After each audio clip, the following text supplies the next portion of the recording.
everyone. How's everyone doing today? Great, great. The first slide is going to be about Malcolm X's speech. And he said, "Who taught you to hate yourself? Who taught you to hate the texture of your hair? Who taught you to hate the color of your skin? Who taught you to hate the shape of your nose and the shape of your lips?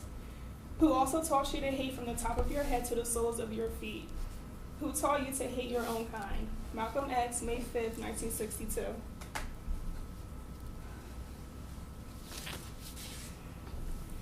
This meaningful and powerful speech had a huge effect on African Americans back at that time.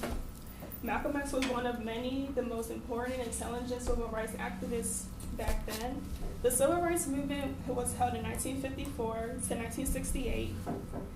Through X's hard work, his achievements, and his delivery in his speeches, he was able to have such a positive effect on not just his people, but for everyone.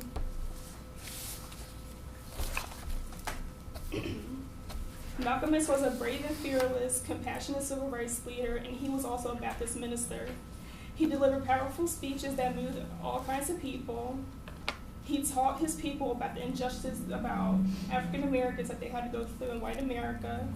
Today, his speeches is very important to us all. Towards the end of his career as being a civil rights activist, his speeches was more towards the white and the black people because he wanted everyone to come together. Today, I'm going to discuss to you all about Malcolm X's life, how he changed from his childhood, and then how he grew up, became more mature, responsible, how he preached, and how he practiced what he preached to his people. Okay. So first, let's begin with Malcolm Little. He was born in Omaha, Nebraska in 1925. His parents was Earl and Louise Little. He grew up with 10 siblings. His father, Earl Little, used to be a Baptist minister at a church. He was also a supporter of the Black nationalists. But soon enough, Earl Little and his family was receiving death threats from the KKK, so they had to gather up the family. They had to move to the Midwest to seek shelter and to start a new life. Once they moved, a few weeks later, Earl Little was then alleged to committed suicide, but his wife believes that he was assassinated by the KKK. After that tragedy, his wife became very mentally unstable, so her children had to live in foster homes for the rest of their lives. So when they went to foster homes, Malcolm Little, he went to junior high school, and when he went to junior high school, he dropped out of 8th grade because he couldn't take it anymore because it was too much pressure for him. So he dropped out of 8th grade, and then he moved to Boston.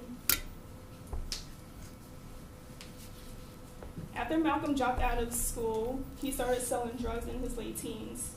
Malcolm began robbing people's houses for fortune, and he started gambling for money. He started hanging out with the wrong crowd. Ever since he was a young adult, he has always been on the run from the police. And when he was on the run from police, one day he got arrested in 1946. He was convicted on burglary charges, and he was sentenced to 7 years with parole. So he only served 7 years in the Charlestown prison. So while he was in prison, he wanted to further his education about his people, and about other stuff. So his brother, Reginald Little, would visit him every day to the prison, and they would talk to each other. When Malcolm told his brother that he wanted to further his education, his brother told him that he's in the nationalists, and that he's in a religious organization called the Nation of Islam. So Malcolm Little, being intrigued into the Nation of Islam, he started studying the teachings of the Honorable Elijah Muhammad. The Honorable Elijah Muhammad preached about systematic oppression and fought for the African American rights. This is significant because once he was released out of prison in 1953, Malcolm Little began to devote his relationship to the Nation of Islam. One of Muhammad's teachings was that the white society tried everything in their power to stop African Americans from empowering themselves, from achieving political, economical, and social success in America. Malcolm Little also changed his name to Malcolm X because he believed that Little was a slave name that was given to his ancestors. The X symbolizes for his lost African name. Shortly after that, he developed powerful speaking skills, persuasion in his voice, that led him to become the Baptist minister of the Nation of Islam. He did what he could in his power to make sure that the word would go out to the public. So he went on television shows, he wrote in newspapers, he also went to meetings, and he gave public speeches about the word, about Allah, and him talking to African Americans about their rights. He then drew over 30,000 new followers within the first 2 years since he joined the Nation of Islam. At his time, he was looked at as an intelligent and the most important man at his time for doing so.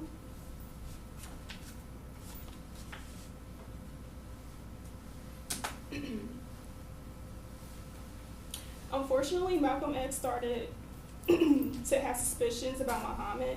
Within weeks, Muhammad's secret came out that Muhammad was actually having relations and children with the secretaries in the Nation of Islam.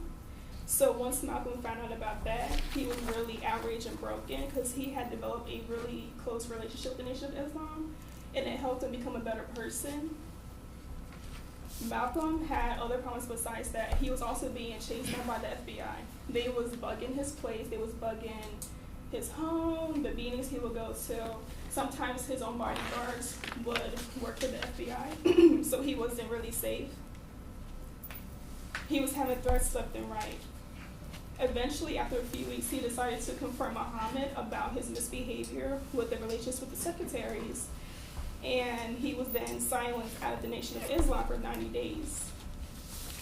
After being silenced, he decided to terminate his relationship with the Nation of Islam and with Elijah Muhammad.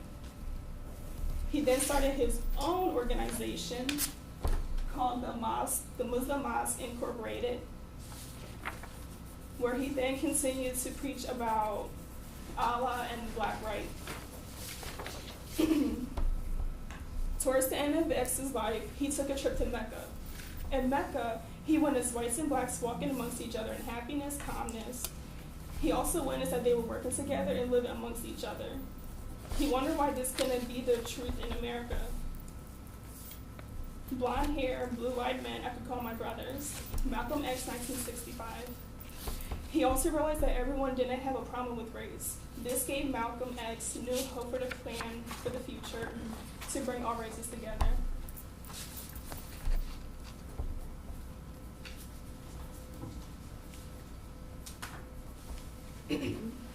Okay, so the person that's standing as Malcolm X, this is Elijah Muhammad, and those are like the other people that's in the Nation of Islam.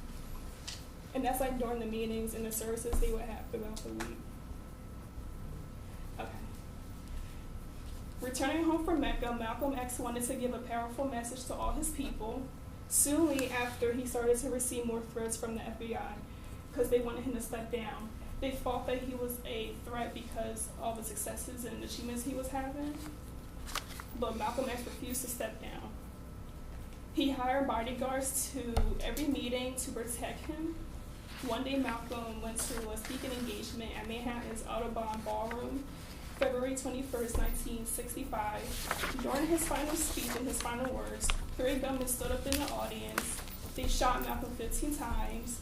They ran out the ballroom. Malcolm was then pronounced dead at the scene. The whole town and even his whole family had to witness that terrible tragedy.